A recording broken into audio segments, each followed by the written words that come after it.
There's a rule as well. If you ever find gold, you have to do like a gold dance. You're just very attracted to gold. Oh, yeah. Exactly. Very attracted to gold. I hadn't actually thought of that. You would think because I was a long jumper, that maybe that's a great investment. Stick a piece of athletics track down your side of your house and a sandpit at the end of it. Yeah. If I wanted to install a athletics track and sandpit next to my house, what's my budget for that? It's expensive. Are we talking more than 50 grand? I'm going to drop trow and announce my arrival home. Good afternoon, I'm home. I'm home. Hello and welcome to Spent, brought to you in association with Nationwide, a good way to bank. It's the show where our guests show us the receipts. Literally, we're going to dig through things they've bought, things they've loved, things they regret, things that make very little sense at all. But we're going to make sense of them. Along the way, we're going to find out more about who they are. And this week, I have the pleasure to be joined by Olympian, gold medalist, man who can jump a very long way, an all-round nice chap. It's Greg Rutherford. Greg, hello. Thank you very much for having me. This is very exciting. It is very exciting. It's lovely to have you here. You're a man who literally owns gold. There's not much actual gold in it, though, annoyingly. Is there not? No, well, this is one of the things. You sort of see these and the London Olympic medals sort of set a new standard for size. They were huge. Big boys. They were. Like, everybody was like, oh, wow, you got a real medal there. But I think they're only something like 7% actual gold. What's the base made of then? Silver. Well, that's not too bad, is it? Yeah, but I mean, monetary value of a very small piece. I mean, relative for that, it's a small piece of silver. But not a lot of gold in it. Do they have a thing where you're not allowed to sell them on? Oh, I don't know. Good question. There must be. No, I think people have tried. Really? Yeah, or have. I say tried. I think they have. There was a very nice, heartwarming story where a girl, it was a London medal somewhere in mainland Europe. Sold her medal in order to help fund somebody's hospital. Oh, that is nice. Bills. And then a company bought the medal, but then gifted it back to her, which in a very nice way of doing it. Great. So yes, there has been stories of that sort of thing. Yeah, I think I was thinking of a Brit Award. I think you're not allowed to sell a really? Brit Award. If you've won one, you can't sell it because if you try, the Brits take it back off you. Do they? But can they physically take the Brit off of you? Well, I don't know if they can sign something. Do they have powers to kind of like have one of those things that bashes your front door in? And like a large vacuum. That's right. It's ours. We're taking it back. Okay, so let's try and find out how much your gold medal's worth. If I were to offer you £100, no, £100,000, no, £1 million, we're getting there. It's a funny thing, isn't it? Right. So £5 million, Greg. What I always find interesting about the million. yes. Good. Okay, good. It's a funny thing with these medals because I think for everybody else who looks into things like winning an Olympics, World, or whatever the big accolade is, for everybody that looks in, that they see this gold shiny medal and that's that sort of amazing thing. But I think for the person that's lived the moment, it's that memory of doing it. Rather, like the things I think about of the day of becoming Olympic champion are really bizarre things like what I ate, the bag check we did before we left to go to the stadium, the conversations I was having with people. And then that moment of that feeling, I think, is far more powerful than actually the medal. So as much as, yes, that's that tangible thing that says I did that niche physical sport, which is jumping into a sandpit, which is ridiculous. Yeah, I don't know. If there's somebody who wants to offer me 10 million for it, I'll probably take it. Yeah. Okay, well there you go. That's the price. 10 mil. So I will be. I've brokered the deal, so I will be taking a. Yeah, you can have a cut. That's fair. 12% cut. Thanks very much. We will negotiate. We'll negotiate that down or up. We'll see how bad I am. It is a niche sport, isn't it? Jumping into sand, and yet when I think about the distance that you covered, was it 8.7 meters? Was it 8:51 is my British record. 8:51. That's. I mean, it's so far. It's so far. It's almost like, I was going to say superhuman, which I guess is what the Olympics is, but it's preposterous that a human being could jump that far. Well, the weird thing with it now, at nearly 40, and I do turn 40 later this year, I couldn't get close to, like, the physical side of course you get older and everything else, but it feels so ridiculous for me to picture myself as that person anymore. I feel so removed from it. So I think now I probably appreciate it a lot more than I did at the time. At the time, it's just what I did. That was my identity. I ran in a straight line. I jumped into a sandpit. Yeah. I mean, it is children like doing it. Somehow I managed to sort of forge a career out of it. But looking back now, I think, blimey, that was that was all right when you could do that. Now, because I mean, it hurts getting out of bed in the morning. So Do you still, because you've got kids, do you tear it up at a trampoline park anytime? I do. Do you know what? I do like trying to go quite hard on a trampoline park. It's great. And jumping trampoline to trampoline. But making it look quite nonchalant. Like, oh, yeah, this is easy. That guy's jumping off quite far. Oh, it's Greg Rutherford. I went to a trampoline park recently. It was a massive one at the O2. And, oh, my God, it was great. Jumping into something soft. I can see why you were attracted to that. Yeah. It's great. Do you know what? I think as a kid, you know, well, nowadays in particular, you go to like soft play. Well, there's one at our local gymnastics centre, and we take the kids to it. And they've got that thing, like gymnastics think's a bit more fun for this. You've got like the springy board thing, the sort of, you know, that bit, it was really bouncy. I know the one, yeah. And then you go into the literal huge pit of sponge. That's great. So much fun. But I also like watching people go into it that then can't get out of it. That sort of dark humour side. It is quite hard to get out of a foam pit. That's fun. Yeah, it's funny to watch. It is funny to watch. I don't rush to help. No. Because I enjoy watching it for a bit first. Yeah.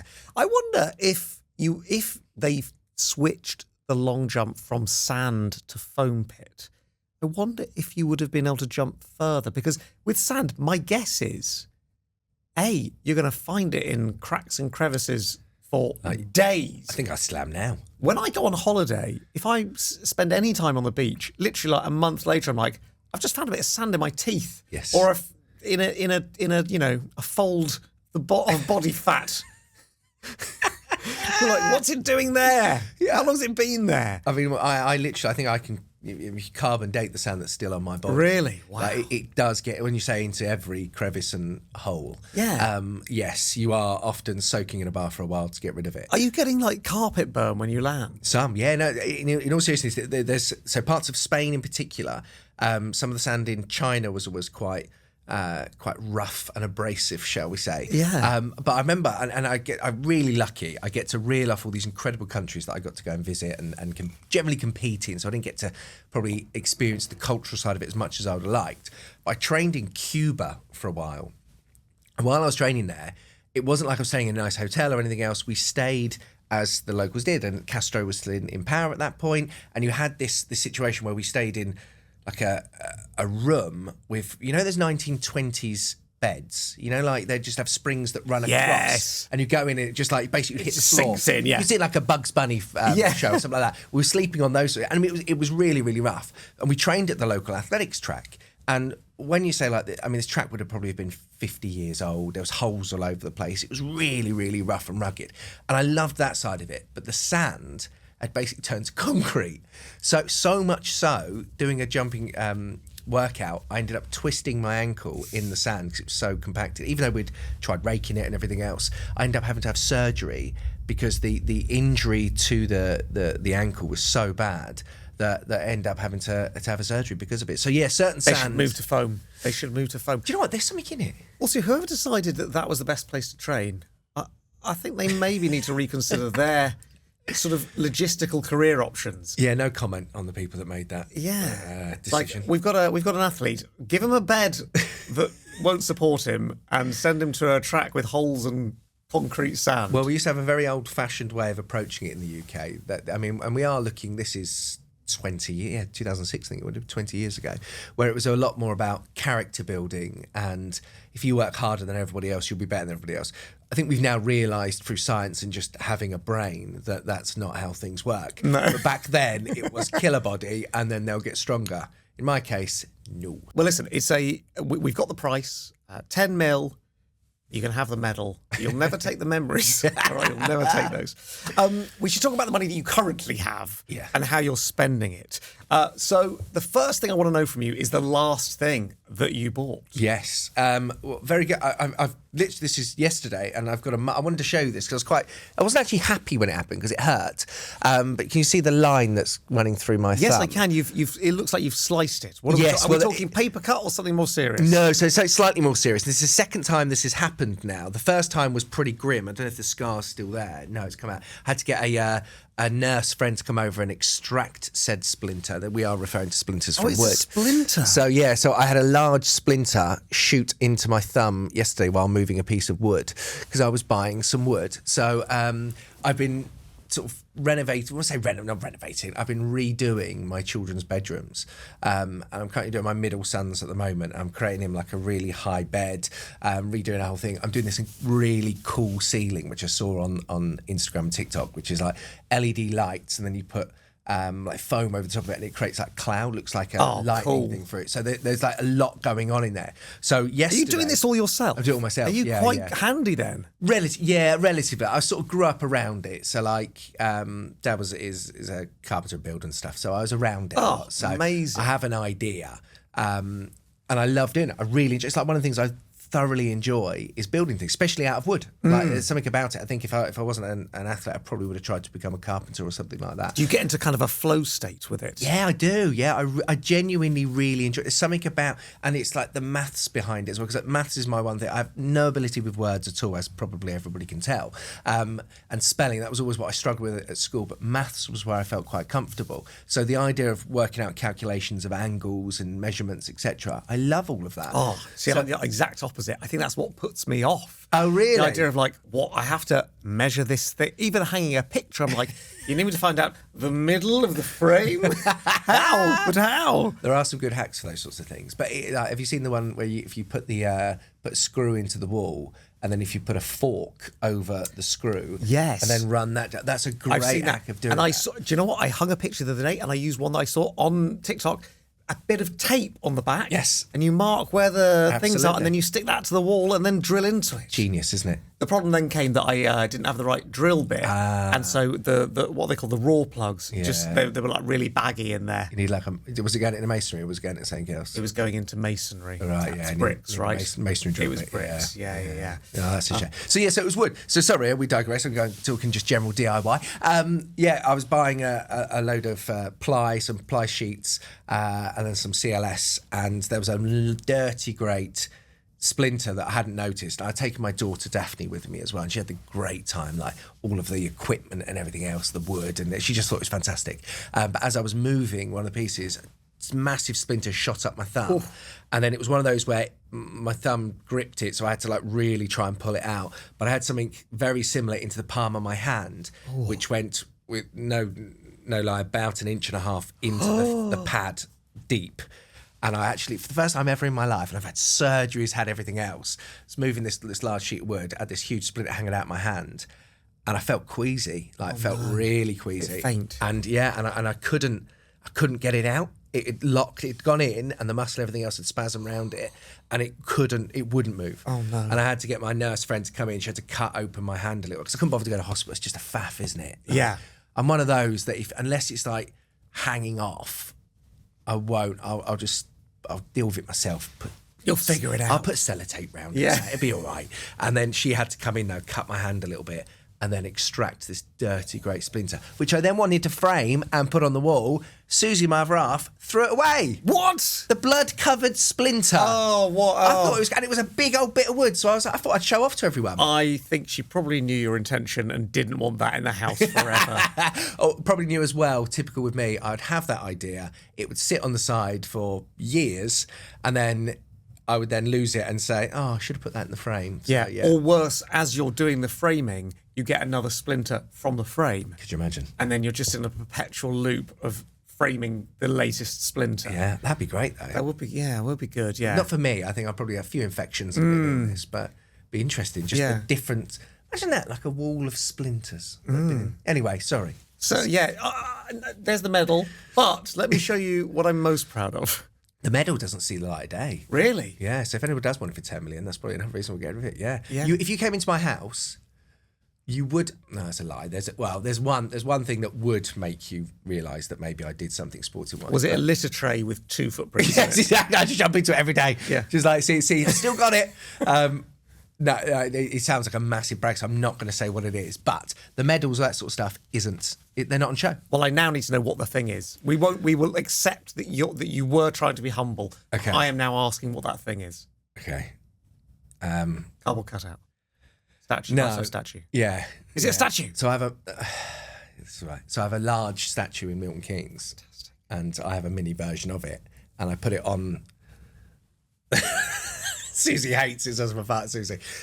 It wouldn't fit on the bookshelf thing that we have in so it protrudes out. Amazing. So it looks like it's jumping out from the bookshelf. Incredible. It's cool, but That is cool. I sound like a bit of a dick, don't I? No, not at all. The only thing I've ever won, and don't get jealous, is a trophy from Richard Osman's House of Games. Oh, see, I've been on that, and I didn't do very well. I loved it. And I've got trophy pride of place on my desk. You're smart though. Like that. This is the thing. I went on there, and who did I have? Angela Barnes, I think, was on there as well. Oh yeah. And she won every single day.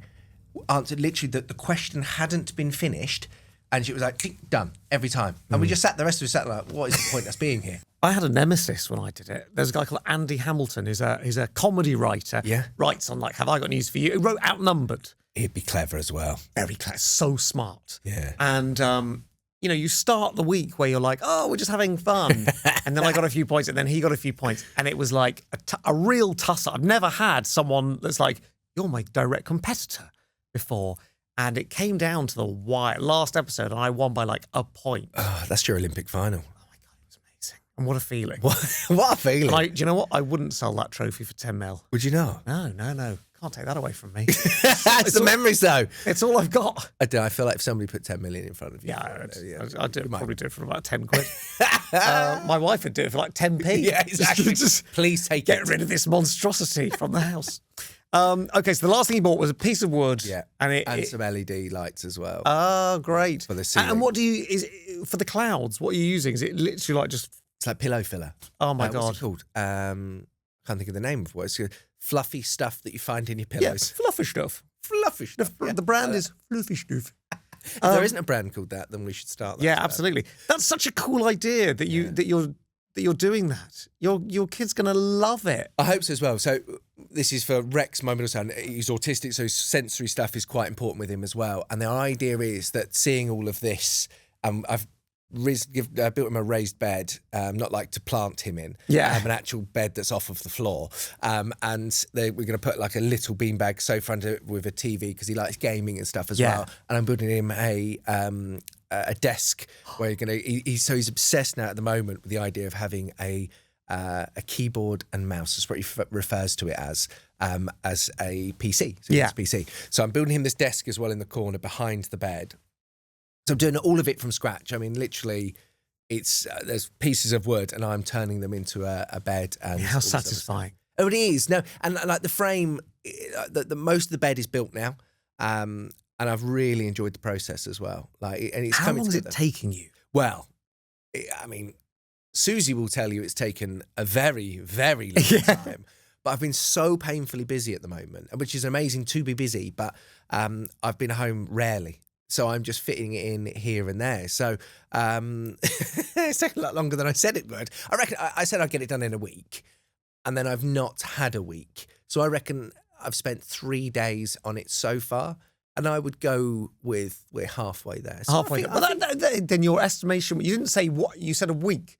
You didn't say what over what time span. This is it's a week's worth of work over 2 years. Exactly. Yeah. Okay. So we're currently, the boys are all like piling into a room, which is exciting. We created things. So I throw it back when we first moved into this house, it needed a bit of work. So we all stayed in one bedroom, right? And we created a thing called Mega Bed. So we had 2 king-size beds. We pushed them together and we all slept on this thing called Mega Bed. Oh my God, that's fantastic. No, it really was, mate, because the boys were really little at that point, and it was super nice, and we always co-shared anyway, so it was great. Now, what's happened is we've moved all of Rex's things into Milo's bedroom, which is my eldest boy, and they now have Mega Bed again, effectively. So there's these 2 beds that are next to each other. And obviously, with anybody who's got boys as well, I mean, children in general, but they love play fighting on it. So it's now turned into like a big wrestling bedroom. Incredible. So I need to get the room done because I don't think the ceiling and floor is going to hold up much longer with the DDTs and everything else they're doing to each other. Oh my constantly. God, incredible. So, it's good fun. That's a fantastic answer, and I'm sorry about your thumb, and I hope it doesn't affect. I don't know if you're much of a thumb war guy, but I hope it doesn't impact, any future battles. Career's over, I think. Career's over. Well, listen, we've all got to bow out in some way. They'll make a movie about it. I really hope they do. Yeah. We move on to your next receipt, and this is the purchase you most regret. So please tell me. What do you regret? There's a lot I regret. This was quite a difficult one for me because I'm just known for buying stupid things on a whim and going, this is me now, and then it not being me 30 seconds after. I mean, Give me a list of some of these things. Are we talking like new hobbies? Yeah, hobbies constantly, yeah. But then I'll heavily invest in them. So I'll buy Have you been diagnosed with ADHD? Yes, I have. As Okay, well. good. Yeah. So it's really interesting with this. So I had this diagnosis of it while I was an athlete, but back then it wasn't really talked about. And I think because of my obsessive way with training and just other quirks that I had about me, like we had this assessment. They're like, oh, it's class you as ADHD. I was like, oh, okay, good. Nowadays, obviously, it's brilliant because people fully understand it, so you can actually go down that route. So yes. So basically, if you say anything to me now and I find it remotely interesting, I will heavily invest into it. Yeah. Hey, I'm with you. You're speaking my language. Talk to me about some of the things that you've got into. So a guitar is a good one, and I went to a shop so I had a friend who came over who was from Sweden, and he was like in a band and stuff like that, and he played a guitar. So instantly I was like, that's really cool. So I went straight to the music shop, bought a relatively expensive guitar, amp, the whole lot, got home. He tried to teach me like 2 chords, couldn't do it. Never saw it Never again. touched it again. But this is so rare for me. I then tried to sell it on eBay like years later. Yeah. Because I was just like, right, this is ridiculous, taking up a lot of space. Some cheeky so-and-so bought the guitar, right, in perfect, it had never been played, basically, like 10 minutes, bought the guitar. Obviously, it got delivered to his house. He then claimed that it had arrived snapped in half. He then got a refund for it. This might be an old policy on eBay. He then got a full refund for it, and I got nothing. So I lost a very expensive guitar and amp, and he basically got it for free. And because then he showed a picture, and it was like this scratched up, beaten up. So clearly it was his old guitar. What?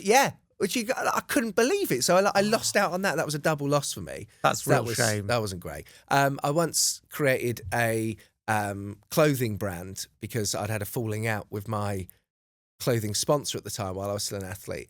And I invested a lot of money into T-shirts. So the first thing I did, I had this dodgy guy from Manchester, who I think actually did get in trouble in the end. I probably should have pursued this more, but my brain moved on to another thing. He had a connection in China to have these T-shirts made. I had a lot sent to my house. And when I say a lot, I think it was about 100 boxes that filled an entire room of the house. Right. A lot. Because I thought, well, I'm going to sell loads of T-shirts, obviously. Yeah. They all arrived with defects, and I couldn't sell any of them. And basically, this dodgy guy from Manchester, who was a friend of a friend, he was an athlete as well at the time.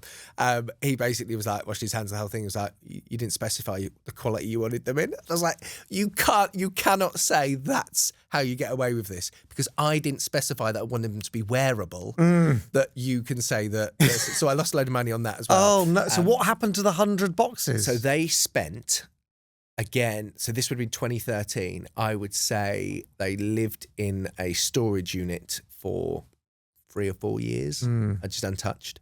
And then I sort of donated them all to, like, say donated, nobody wanted them, obviously. Gave them to like one of those those rag places. Yeah. That like just turns them to rag, yeah. Because you couldn't give it like charity or anything like that. Yeah. Because nobody wanted them because they had defects. That was a good one. When you say they had defects, how bad can it go with a T-shirt? Well, it was all like, they were like, the necks were all a bit funny. When I say funny, like the stitching was all over the place. Right. They'd all had these labels put in, but the labels just looked like, I don't know, like somebody just cut up an old piece of material off the floor, and they're all meant to be like personalised, everything else. So I thought I was creating something quite cool. I was not. And then I moved up. Then I actually went back to the sponsor that I had. So then I just cancelled doing that. So yeah. That was a bit of a waste of money. Oh, my goodness.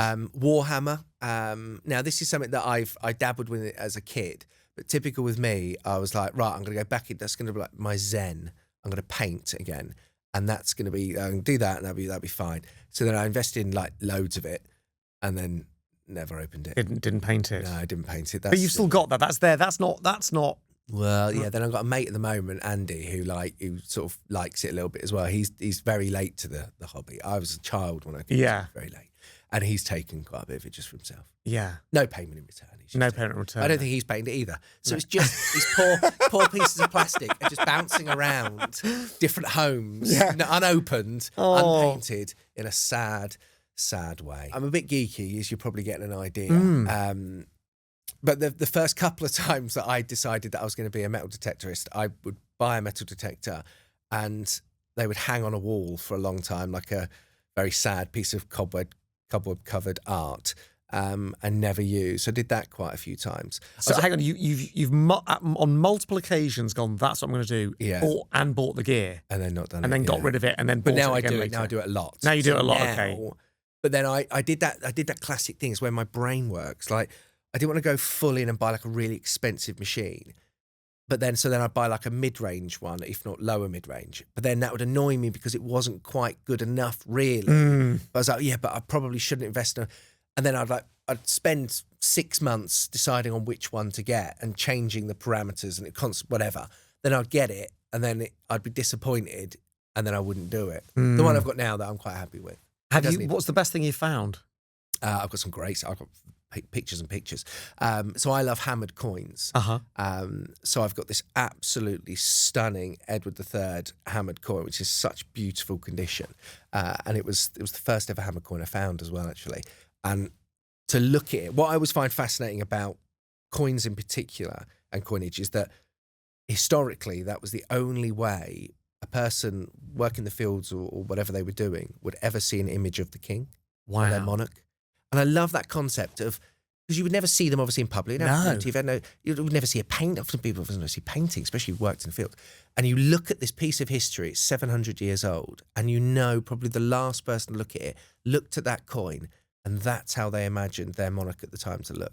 And that to me, that's such a fascinating, amazing thing to think about. And then they've lost it, which would have been a week's wage as it was. So they'd have been probably very upset about that as well. Sits in the ground for 700 years or so. And I've got some great Roman finds and this beautiful Roman... What a feeling when you find it. It must be amazing. So there's a rule as well. If you ever find gold, you have to do like a gold dance. Obviously, it's just silly. I can't dance. And I spent ages, never found anything. Found the odd, like, you find, especially after Christmas, like, you know, the golden coins that people have. Yeah. And with chocolate in them. And if one of them turns up, because they still maintain their colour, you get very excited and you realise that disappointment. But I found a fragment of a gold coin. A gold ring. And I can show you a picture if you... I don't want to bore you to death, though. But finding this piece of gold was such a monumental moment. And I did a gold dance, and I'd put like a little dram of whiskey in my bag and always take it in case of it as well. So I finally got to open this dram of whiskey and drink that, do the gold dance with my son. Because I do it with my son and my older son, so he comes along too. And it's a lovely way for me and him to spend time together, be outdoors. He's now found a passion in history as well. But the first few times that I decided that's what I was going to do was an investment which went absolutely nowhere. I went to also ring my friend David, who now lives out in America, because he basically mocks me on every single phone conversation we ever have about some form of random thing that I started and didn't stick to. Because it's daily, pretty much. I come up with but the important ones you did, long jump. Yes. You stuck at that one. I could obsess about that enough. Hyper focus. Yeah. Great. And now... you know, you're doing gold dances. Yeah, it's a good feeling. Yeah, but basically, you're just very attracted to gold. Oh, yeah, exactly. Very attracted to gold. I hadn't actually thought of that as well. Like, there is a solid link there. I like that a lot. There is. Yes. Okay, so some of those were quite ridiculous, but is it the most ridiculous? No. Because that is the next receipt I need from you. What is the most ridiculous thing you've spent money on? I don't know if you've had many guests tell you that they decided they'd put a long jump runway and sandpit officially accredited by the IAAF, which is now World Athletics, so I can host competitions on it, running down the side of their house.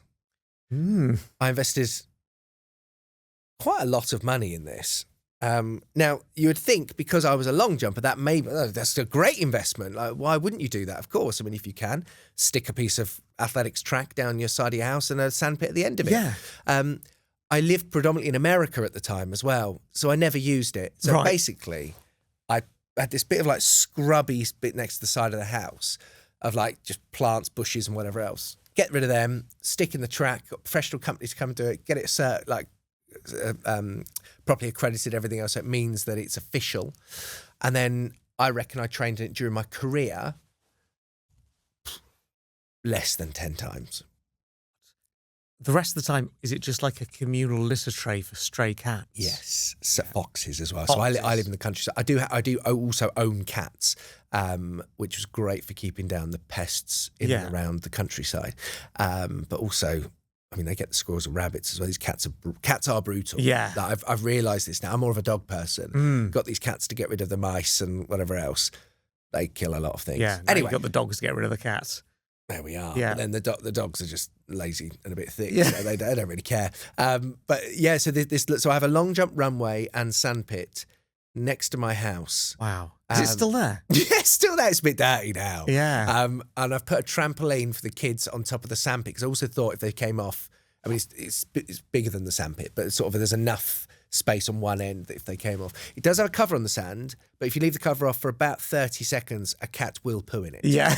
And there is a lot, and the foxes, as They're I all said. just waiting. Yes, yeah, they do. They sort of lurk, and then they sort of appear, take a dump, and then naff off again. But yeah, the track is it's just covered in stuff now. That's I wouldn't even know logistically where to begin with. Who do you hire to build an athletics track and put the correct standard of sandpit in? Yeah, it's quite a few things you have to do to get it ready. So obviously just the clearing of the land and making it perfectly level is difficult enough. Then you're putting down your hardcore and your type 1 and everything else to get that, put down a layer of concrete over the top of that to maintain, again, the level. And then you have to bring in a specialised company that come in and spray on this track. Oh my God. One of the worst things about this as well, though, is there was a pole vault coach who used to coach one of my best friends, and I hadn't seen this guy, a guy called Steve Rippon. I hadn't seen him in years and years and years because he was a coach like when we were kids. And he said to me, I work for a company that now do the removable tracks. You could have just spoken to me and would have done that. So what I could have done is just put a lane into a sandpit, which could have been removed, sold or whatever else. Instead, I did all of the major groundworks, got this track down, which is stuck there. I mean, it's very in the ground. I mean, there's not, I mean, it would take like a massive digger to come and get rid of the whole thing. I could have done a much cheaper, much simpler way of doing it. But typical me, I was like, this is... No, we're going to do it properly. We're going to ruin the resale value of this house. Oh, yeah. That's what we're going to do. Oh, yeah. Imagine we've considered moving recently, actually. And I'm like, what do you do when you come in and show that? Like, and here's the garden and everything else. And of course, if you want to take you up like a jumping? long jump, Like jumping? It's all here for you. Yeah. I mean, it's very. I mean, we've established it's a niche physical activity anyway. There's not many jumpers in the world, so I don't think they're going to. Yeah, I don't know what I'm going to do with it. Here's the dream, surely, that you Airbnb it for people who do long jump. You get it all sorted, and you say, "Look, come and do your training here. Do 3 weeks in the house. You just come and stay at the house. You've got your own private track outside." So I did offer this during COVID to a few athletes. I did say, like, obviously it's outdoors. Yeah. We don't have to have any form of contact. Come down if you can't, because they couldn't get access to tracks. So you can come to the garden. We won't obviously come into close proximity with each other, and you can train there. I wouldn't do it as an Airbnb because I'd have to spend time with people, and I love doing it like when I dip out and spend time with people like yourself today, and then I'll go home and just be really quiet. But the rest of the time, you don't want them anywhere near you. No, not near my house. That's fair enough. Well, it's in my quiet space, and I'm often in my pants, and that's not something. I walk into the house, and the first thing I do is remove my trousers. Really? Yeah, I always have, and we used to travel the world. My best mate Andrew Steele, like again, a really important person in my life, always has been. The poor man from 2006 when we first became friends, we then basically travelled the world together as athletes, do this sort of stuff. I would literally, the first thing I'd do is just remove my trousers. I'd always have something underneath. Do you put obviously. other trousers on top? No. So hang on. So your entire family really know you as a trouserless man? Yeah. In my house, I don't like wearing things on my legs. What about in the winter? No. No? No. Just boxer shorts? Yeah. Not even, you wouldn't put shorts on? Sometimes I put shorts on. But in my house, I feel quite comfortable, just like... At what point in your relationship with your wife did you say, listen, just so you know, I won't be wearing trousers in the house? I'm not trying to woo you anymore. I do not wear trousers. No, she just noticed, as everybody does. If you spend enough time around me, I won't do it here, obviously. But if you come... and I wouldn't do it, obviously. Random people come to the house. I don't just take my trousers. But the You'd have to put them on. If someone came to your house, you'd have to put them on. That's the thing. Yeah. And this is where if we have like a delivery or something else, I'm constantly frantically looking for a pair of trousers to put them on because I'm not going to answer the door. It'll be awful. Poor people. Don't want to see my pasty legs. But yeah, that's the trousers come off quickly. Wow. So have you, like people have a boot room. Do you have a trouser room? There is, do you know, I this morning, as I was getting ready, they're not even been put away. There's like one of those like little ottoman-y things that you put at the end of the bed, and it's just got 2 piles of my trousers just there, which is useful because if I need to put them on quickly, I know where they are now, because often I wouldn't know where they've just been in the wash. I looked at them this morning, I was like, yeah, very good. There's all the trousers. And I somehow managed to come out in tracky bottoms. So you want to invest in, and maybe not invest in because you'll end up ordering 100 boxes, but those trousers that have the Velcro, so you can literally just go whoomph, all the old rip them off. Yeah, old school. Like, do you remember the Kappa Poppers? Yes. Oh my God! Because they've made a little bit of a comeback. Boom! I was so He's home. Daddy's home. I was never allowed them growing up as well because my mum thought that the 2 people back to back on Kappa, because it was naked, it was a bit rude, so I wasn't allowed Kappa. Even though they were in silhouette. Yeah. Right. Yes, it's weird, isn't it? Yeah. So I wasn't allowed it. Yeah. The no trousers thing. Yeah. Did you have that as a kid as well? I don't know actually. Because was there a day where you decided, to hell with these things? I will not conform. I'm a free man. Do you know? I don't know actually. No, I don't remember that being a thing. It's definitely a thing. I had so the reason obviously I'm now conscious of it is because others have made me aware of it. I hadn't realised that that's what I do. But that is what I do. Right, yeah. And that's it. But then obviously when somebody makes you aware of it, you're there like, oh, should I?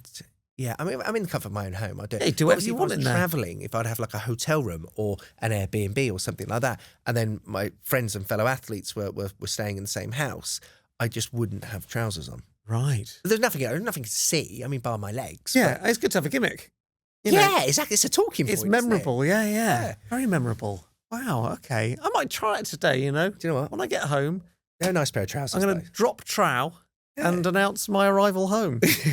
Good afternoon, I'm home. I'm home. I'm curious, if I wanted to install a Olympic grade athletics track and sandpit next to my house, what's my budget for that?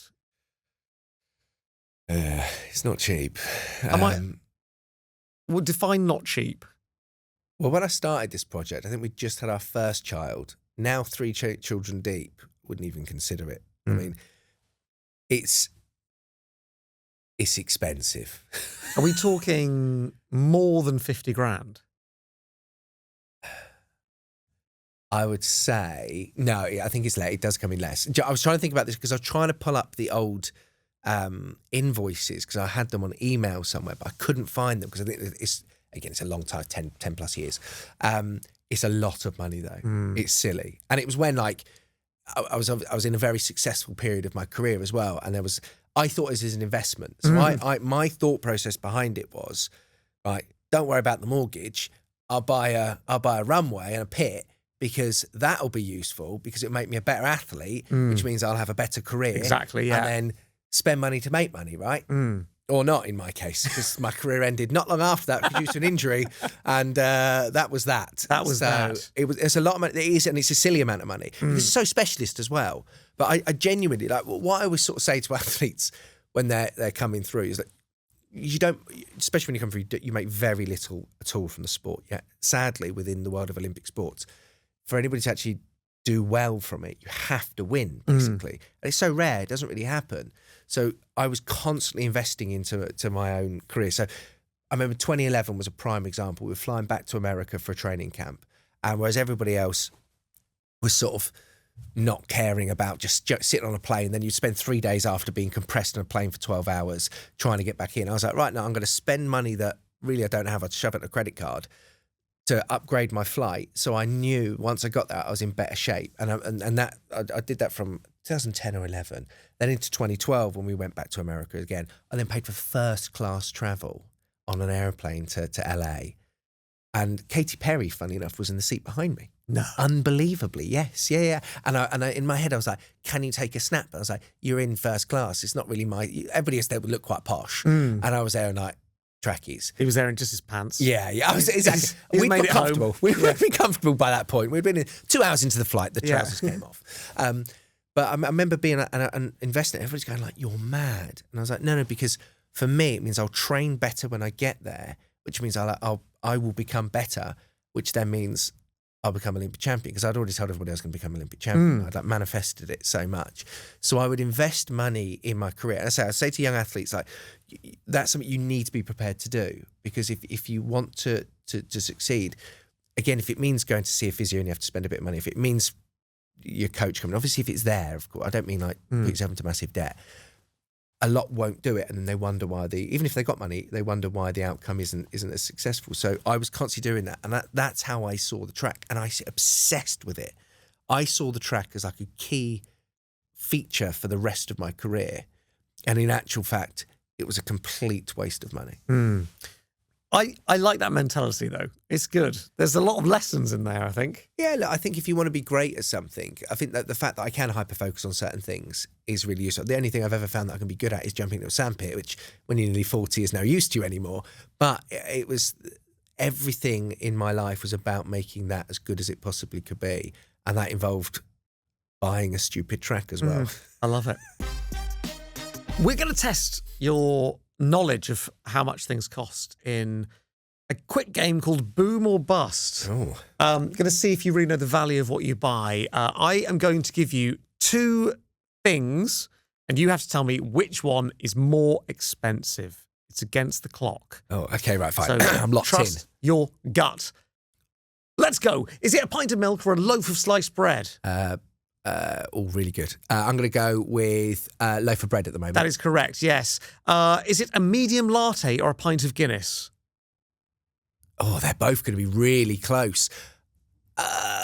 It's against the clock, Greg. Latte. No, it was a Guinness. A driving test or a pair of running spikes?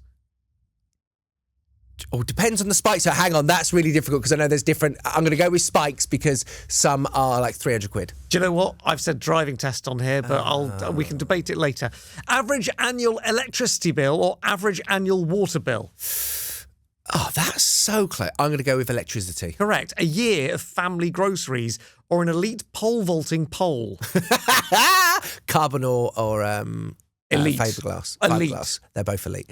I don't actually know what a pole vault pole costs, but I'm going to go with the shopping. It is the shopping. Yeah. Is it a month's rent in London or a Tour de France bicycle? See, surely that depends again where in London, but I'm going to go with the bike. It is the bike, yeah. Is it tickets to the World Cup final or an indoor golf simulator? This World Cup final, the one that's coming up, I'm going to say that because the prices are insane. It is that.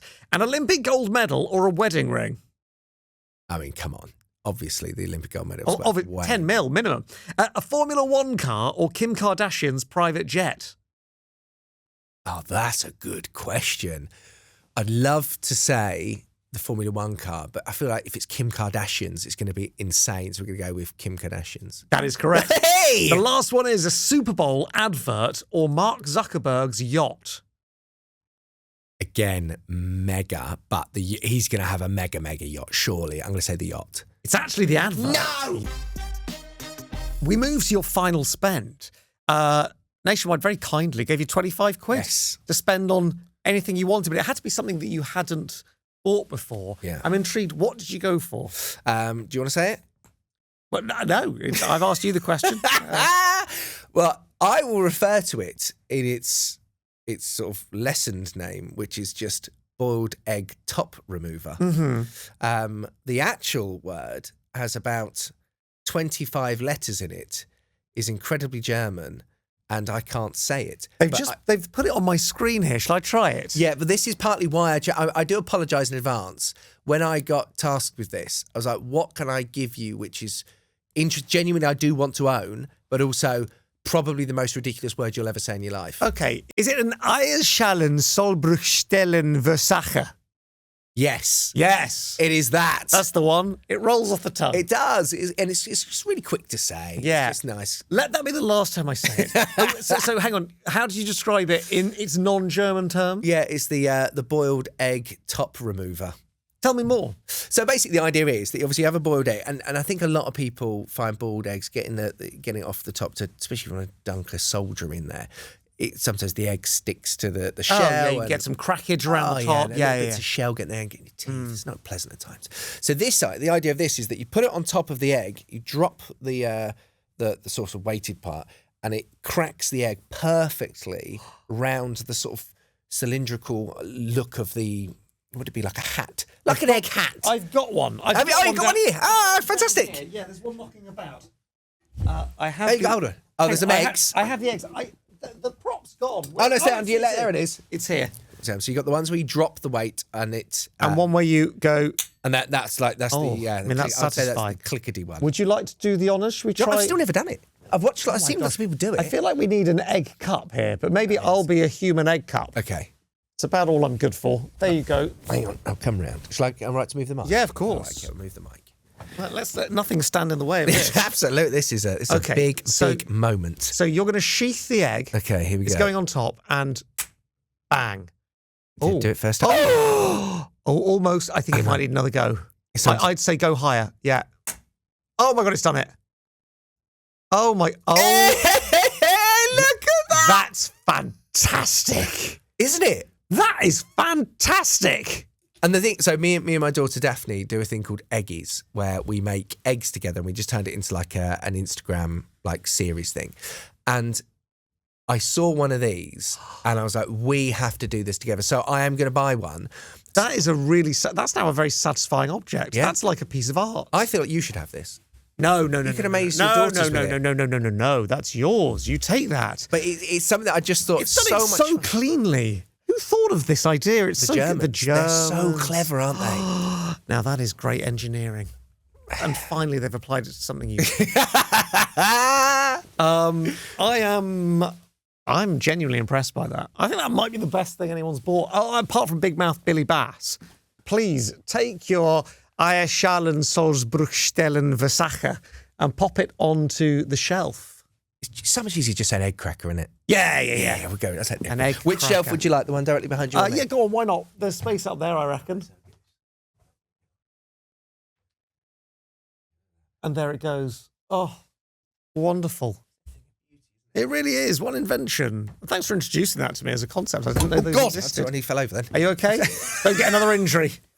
Blimey. I'll tell you what.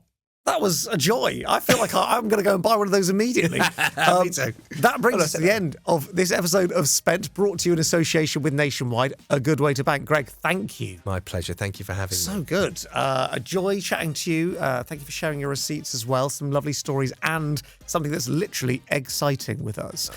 Thanks. If you enjoyed the episode, make sure you follow us wherever you get your podcasts and subscribe to us on YouTube as well. And don't forget to keep sending us your own spending confessions. I like to hear those. We'll be back next time with another guest and another journey through their purchasing. I really hope you are enjoying Spent. If you want to see more, then follow us wherever you get your podcasts and subscribe on YouTube. Plus, check out This Is Money on Instagram and TikTok for bonus content with our guests.